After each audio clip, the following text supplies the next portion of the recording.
السلام علیکم۔ آج کا ہمارا لیکچر فورتھ ایئر کے ساتھ ہے۔ ہم ہائیجن کے بارے میں پڑھ رہے تھے جس میں تھا شخصی حفظان صحت۔ ٹھیک ہے، شخصی حفظان صحت میں آتا ہے ہمارا ٹاپک اب ناخن۔ ناخن جو ہیں اگر بڑھ جائیں تو ان کے کیا نقصانات ہوتے ہیں، ان میں غلاظت جمع ہو جاتی ہے، جس میں جو جمع ہوئی غلاظت ہوتی ہے اس میں مختلف جراثیم جو ہیں وہ جنم لیتے ہیں۔ وہی ناخن جو ہم بڑھ جاتے ہیں، دانتوں سے کترنا، مطلب اگر ان کو ہم دانتوں کے ساتھ کاٹنا، اکثر لوگوں کی عادت ہوتی ہے کہ ناخنوں کو دانتوں کے ساتھ کاٹتے ہیں، یہ آداب صحت کا منافی ہے، کیونکہ اس عمل سے ناخنوں میں پوشیدہ جراثیم معدے میں چلے جاتے ہیں جو نظام کو متزلزل کر کے رکھ دیتے ہیں، یعنی گڑبڑ پیدا کر دیتے ہیں، خراب کر دیتے ہیں۔ اور آج کل ناخنوں کو بڑھانا ایک فیشن بن گیا ہے، لوگ خوبصورتی کے لیے ناخنوں کو بڑھاتے ہیں، یہ بہت بری عادت ہے اور شخصی حفظان صحت کے اصولوں کے عین منافی ہے، کیونکہ آٹا گوندنے وقت بڑھتے ہوئے ناخنوں میں چھپی ہوئی غلاظت آٹے میں مکس ہو جاتی ہے جو سیدھی آپ کے معدے میں جاتی ہے، جس کی وجہ سے آپ کا معدہ گڑبڑ ہو جاتا ہے۔ اس کے بعد بڑھتے ہوئے ناخنوں سے اگر جسم میں خارش کریں تو بھی ناخنوں کے اندر پوشیدہ جراثیم خون میں منتقل ہو جاتے ہیں جس سے مختلف بیماریاں پھیلتی ہیں۔ لاہور میں املی آلو بخارے کا شربت 5 روپے فی گلاس کے حساب سے فروخت ہوتا ہے۔ میں نے اپنی آنکھوں سے دیکھا ہے کہ جب دکاندار املی آلو بخارے کے شربت کی تیاری کرتا ہے تو وہ ہاتھوں سے املی آلو بخارے کے شیرے کو بالٹی میں سے نکال کر دوسری بالٹی میں منتقل کرتا ہے، بعد ازاں اپنے ہاتھ سے برف، پانی اور شیرے کو مکس کرتا ہے۔ اس طرح ناخنوں میں موجود غلاظت اور جراثیم شربت میں شامل ہو جاتے ہیں جو کہ مختلف عوارض پیدا کرنے کا موجب بنتے ہیں، اس لیے اپنے ناخنوں کو بالکل صاف رکھنا چاہیے اور ان کو کاٹ کر رکھنا چاہیے۔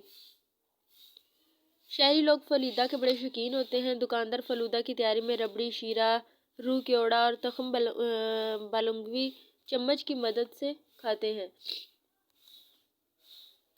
لیکن اس میں سوئیاں انگلیوں کی مدد سے ڈالتے ہیں جس کے ان کے ناخنوں کی گندگی فلودے میں شامل ہو جاتی ہے اور بعض اوقات یہ گندگی ہیضہ پھیلانے میں موجب بنتی ہے۔ اس کے ساتھ ناخنوں کی غلاظت سے محفوظ رہنے کی حفاظتی تدابیر کیا ہیں؟ سب سے پہلی تو یہ ہے کہ آپ نے انہیں کاٹ کے رکھنا ہے، ٹھیک ہے، اور اگر آپ کے ناخن بڑے ہوئے ہیں تو ان کو کبھی بھی آٹا گوندنے کے لیے استعمال نہیں کرنا چاہیے بلکہ ان کو کاٹ کے رکھنا چاہیے۔ املی آلو بخارے کے شربت کی تیاری کے وقت ناخن بڑے ہاتھوں کو کبھی بھی شربت میں نہیں ڈالنا چاہیے، ناخنوں کو کاٹنا چاہیے، اور اگر تھوڑے تھوڑے بڑے ہوئے ہیں تو ان کے اندر جو غلاظت جمع ہوئی ہوتی ہے ان کو اچھی طرح نکال کر صاف کر لینا چاہیے۔ اس کے بعد ہے ناخن بڑی ہوئی انگلیوں سے کھانا نہیں چاہیے، کیونکہ اس طرح ناخنوں کی غلاظت اور جراثیم معدے میں منتقل ہوتے رہتے ہیں، اور چپاتیاں پکانے والے کاریگروں کی انگلیوں کے ناخن ہمیشہ صاف ہونے چاہیے۔ سب سے پہلی بات اس میں یہی ہے کہ آپ نے اپنے ناخنوں کو کاٹ کر رکھنا ہے، لیکن مجبوری کے وقت یا آپ کے ناخن بڑے ہوئے ہیں، آپ انہیں کاٹ نہیں سکے ہیں، تو آپ کو انہیں چاہیے کہ ان کو اچھی طرح سے صاف کر لیں، ان کے اندر کی میل جو ہے وہ نکال لیں تاکہ وہ کسی بھی ذریعے سے ہمارے معدے میں شامل نہ ہو۔ اگر وہ معدے میں شامل ہو جائے تو اس سے مختلف قسم کی بیماریاں جنم لیتی ہیں۔ اس کے بعد آتا ہے آنکھوں کے بارے میں۔ آنکھوں کی بیماریوں کے اسباب کیا ہیں؟ خراب اور مدھم روشنی میں پڑھنا، مطلب لائٹ کم ہو اور آپ اس میں کتاب پڑھ رہے ہوں تو یہ بھی جو ہے آپ کی نظر کی کمزوری کا باعث بنتے ہیں۔ انتہائی باریک اور انتہائی چمکدار کاغذ پر لکھی ہوئی کتابیں پڑھنے سے بھی نظر میں کمزوری آتی ہے۔ چلتی کار، بس، ٹرین، ویگن میں کسی چیز کا مطالعہ کرنے سے بھی آنکھوں کی بینائی کمزور ہو جاتی ہے۔ لیٹ کر پڑھنے سے آنکھیں خراب ہوتی ہیں۔ کتاب پڑھتے وقت اپنی آنکھوں کی انتہائی نزدیک رکھنا اور بہت دوری پر رکھنا آنکھوں کی بینائی خراب کرنے کے مترادف ہے۔ بہت زیادہ تیز روشنی ہو تب بھی نہیں پڑھنا چاہیے۔ بہت زیادہ سینما بینی آنکھوں کے لیے قاتل ہے، یعنی موبائل وغیرہ، ٹی وی یا اسکرین والی کوئی بھی چیز، اس کا بہت زیادہ دیکھنا جو ہے یہ بھی آنکھوں کے خراب کرنے کا وجہ بنتی ہے۔ شدید ٹھنڈی ہوا اور گرد و غبار آنکھوں کے لیے مضر ہے، اس لیے اگر آپ بائک وغیرہ کا سفر کر رہے ہیں تو آپ کو چاہیے کہ آپ اگر دھوپ ہے تو سن گلاسز، اور اگر ویسے جا رہے ہیں تو اپنی کوئی نہ کوئی گلاسز کا استعمال ضرور کریں تاکہ باہر میں جو ہے اڑتی ہوئی گرد آپ کی آنکھوں کو نقصان نہ پہنچا سکے۔ اس کے بعد ہے آنکھوں کی حفاظت کے طریقے کیا ہیں؟ آپ نے مناسب لائٹ میں پڑھنا ہے۔ مطالعہ کے وقت روشنی بائیں جانب سے کتاب پر گرے۔ مطالعہ کے وقت کتاب آنکھوں سے 10-11 انچ کی دوری پر رکھنی چاہیے۔ آنکھوں کو دن میں کم از کم 5 مرتبہ پانی سے دھویا جائے، اور اس کی بہترین مثال جو ہے آپ دن میں 5 مرتبہ وضو کرتے ہیں تو آپ کی آنکھیں 5 دفعہ دھل جاتی ہیں۔ اس کے بعد ایسا کام جس سے بنائی پر پریشر پڑے وہ معطل کر دیا جائے، یعنی اس کو چھوڑ دیا جائے۔ صبح کی سیر سبز گھاس پر کی جائے، یہ بنائی کے لیے فائدہ مند ہوتا ہے۔ آنکھوں کو دھوئیں سے محفوظ رکھنا چاہیے۔ متواتر سر درد کی صورت میں بھی آنکھوں کا معائنہ ضرور کروانا چاہیے۔ اگر آپ کی نظر کمزور ہوئی ہو تو اس کی وجہ سے آپ کی سر میں اکثر درد رہتا ہے۔ بہت زیادہ ٹی وی وغیرہ نہیں دیکھنا چاہیے، آنکھوں مناسب آرام کرنا چاہیے، یعنی اپنی نیند بھی پوری کرنی چاہیے۔ اس کے بعد آتا ہے آنکھوں کی بیماریوں کے اسباب کیا ہیں؟ تو آنکھوں کی بیماریوں کے اسباب ہم نے پڑھ لیں. آگے ہم جاتے ہیں کانوں کی بیماریوں کے اسباب. گلے کی خرابی کانوں کی بیماری کا سبب بنتی ہے. کانوں کو ٹھنڈی ہوا لگنے سے کان خراب ہو جاتے ہیں. لگاتار گیلا رکھنے سے بھی کان کے عوارض پیدا ہوتے ہیں. کانوں میں میل کے جمع ہونے سے بھی کان خراب ہو جاتے ہیں. کانوں اور گال پر زوردار تمانچہ سے بھی کان کا پردہ پھٹ جاتا ہے. اکثر اس لیے چھوٹے بچوں کو جو ہے تھپڑ مارنے سے منع کیا جاتا ہے کیونکہ اس کی وجہ سے ان کے کان پر افیکٹ پڑتا ہے. اس کے بعد کانوں کی حفاظت کے طریقے کیا ہیں. آپ نے غسل کے وقت کانوں میں پانی نہیں جانا چاہیے.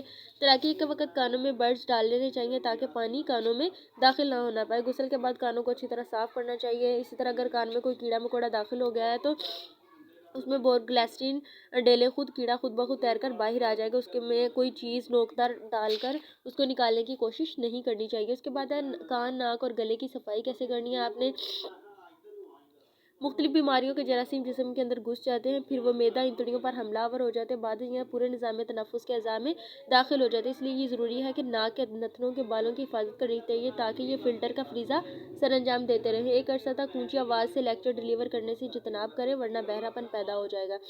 تیراکی کے تالابوں کے گندے پانی کو کانوں میں داخل نہ ہونے دیں. اس کے بعد قبض. جسم کی بیرونی صفائی کے ساتھ جسم کی اندرونی صفائی بھی ضروری ہے. اندرونی صفائی سے مراد معدہ انتڑیوں کی اندرونی صفائی یا گرد ہے. جسم سے فضلہ باقاعدگی سے خارج ہوتا رہے تو معدہ اور انتڑیوں کی صفائی صحیح سمجھی جاتی ہے. حکماء اور اطباء قبض کو ام الامراض سمجھتے ہیں کیونکہ اس سے انواع و اقسام کی بیماریاں جسم پر حملہ آور ہو جاتی ہیں. قصہ کوتاہ قبض بیماریوں کی جڑ ہے. اس کے اسباب کیا ہیں. آپ ورزش نہیں کرتے اس کی وجہ سے قبض ہو جاتی ہے. غیر متوازن خوراک کا استعمال کرتے ہیں. دن بھر بیٹھے رہتے ہیں. قبض کشا یا دست آور دوا کے استعمال کا نتیجہ بھی قبض کی صورت میں نمودار ہوتا ہے. اب اس کو توڑنے کے طریقے کیا ہیں. اگر آپ کو قبض ہو گئی ہے تو اس کو آپ نے توڑنا کیسے ہے. روزانہ کھلی ہوا میں سیر اور ورزش سے قبض ختم ہو جاتی ہے اور جگر کا فعل بے نظیر ہو جاتا ہے. بے نظیر یعنی بے مثال ہو جاتا ہے. جگر اپنا کام صحیح طریقے سے کرنے لگ جاتا ہے. خوراک میں پھلوں سبزیوں اور دودھ مکھن کی موزوں مناسب خوراک شامل کریں. میدا اور باریک روٹی کھانے سے اجتناب کریں. ٹھیک ہے. گندم کی روٹی کھانی چاہیے. اس کے بعد ہے پانی کی مناسب مقدار استعمال کریں. پانی زیادہ پینا چاہیے. صبح سویرے نہار پیٹ کے 2 گلاس پینا یا قبض کو جڑ سے کھیڑ دینے کے برابر ہے. اس کے بعد ہے قبض توڑ ادویات کے استعمال سے اجتناب کریں بلکہ قبض کو غذا سے نیست نابود کرنے کی کوشش کریں. اس کے بعد آتا ہے آپ کی لباس کی صفائی. اگر آپ کا لباس گندا ہوگا آپ کو پسینہ آئے گا. اس کے ذریعے جو ہے گندگی آپ کی باڈی میں داخل ہو جاتی ہے جس کی وجہ سے مختلف قسم کی بیماریاں لگ جاتی ہیں. گرمیوں میں کاٹن اور سردیوں میں اونی لباس کا استعمال جو ہے وہ کرنا چاہیے. اس کے بعد آتا ہے بغلی گڑوں کی صفائی. یہ انڈر آرمز کو بولتے ہیں. انفرادی صحت کے لیے سلسلے میں بغل میں اگے ہوئے بالوں کی جو ہے صفائی کا بہت خاص خیال رکھنا چاہیے ورنہ بالوں کی جڑوں میں میل جمع ہو جاتی ہے جس سے تعفن پیدا کرنے کا موجب بنتی ہے. ایسا بھی مشاہدے میں ہے کہ بغل میں پیدا شدہ تعفن بدبو اور مٹی کے اکٹھا ہونے سے پھوڑا نکل آتا ہے جسے کھرالی بھی کہتے ہیں. اس پھوڑے کی وجہ سے پھر بہت زیادہ پرابلمز آتی ہیں. اس میں ریشہ پیدا ہو جاتا ہے جو آپ کی صحت کو مزید خراب کر دیتا ہے. اللہ حافظ.